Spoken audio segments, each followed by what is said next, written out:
Vishnu, good morning. Just a word on, the comments coming in from the Walmart CEO indicating that he sees flattish sales for 2016, not the best guidance. Just draw a correlation to what we may see in terms of China, and clearly it seems that a Chinese recovery may not be, coming in that early.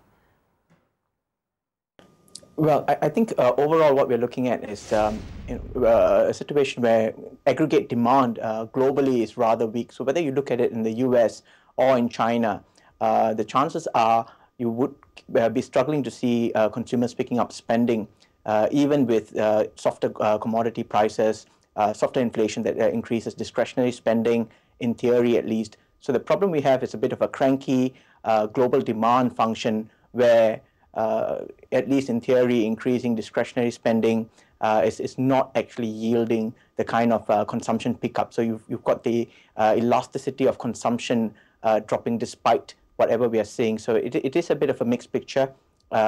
We would find that probably conditions in China could improve, say 4 to 6 months down, given the kind of back-to-back stimulus measures that China has taken. But other than that, for now, I think the summation for us at least is that global demand, whether we see it from a consumer point of view or not, continues to be rather cranky. And this is even with the Fed rate hike a possibility being deferred well into 2016. So that doesn't materially give much relief at this point of time.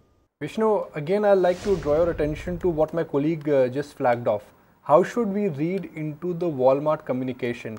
Is that a telltale sign that in the short term, China will be a spot of bother, because if US buyer or if US retailers are not back, that automatically will disrupt the Chinese economic recovery or Chinese growth? Well, I think in terms of China's growth, or at least how we read into the situation in China, it's just a matter of alluding to the fact that despite what we see in the headlines and what's officially published, the economy probably underwent quite a bit of pressure in Q2. Some of that lingered in Q3. But moving forward, as the stock markets have stabilized, and that has caused, I think that will have some positive knock-on on how consumers behave, and as well as given the fact that there is not going to be a huge devaluation pressures or fears of, then you would see the conditions in China would improve in the next 6 to 9 months, particularly given that there's been enough of an adjustment in the renminbi, at least not to make the knock on exports or imports worse. And this will cascade back onto the onshore sentiments as well. The thing to bear in mind about China is that investment drop-off was the main trigger that has knocked onto a lot of the sentiments, a lot of the demand. And to the extent that is going to start picking up with some help from the central government, albeit with a lot of lag due to the local government initiatives, that should start to generally lift sentiments in any case. So near-term concerns remain, but I think medium-term there's no need to be unnecessarily alarmed by it.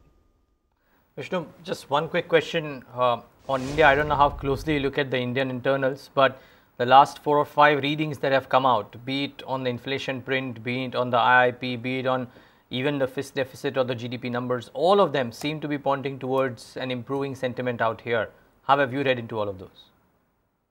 I mean, I agree with you. I mean, I'm very encouraged by some of the prints that have been coming out to the extent that inflation is starting to slowly edge up, but not accelerating quickly. That's a good thing. Industrial production picking up is a good thing. What I watch very closely as well is for the RBI's capacity utilization survey. That shows that there was some slip back earlier. Whether that recovers durably, I think that's one very important point to note. The second one to note is whether investments start picking up, because we bear in mind that that was where the biggest drag for India's growth came from in the last 2-3 years. And to the extent that we don't see that recovering in a very sustained manner, then it could be a case of growth picking up, but not far and fast enough. So that's one of the key areas, and related very closely to that is the banking sector.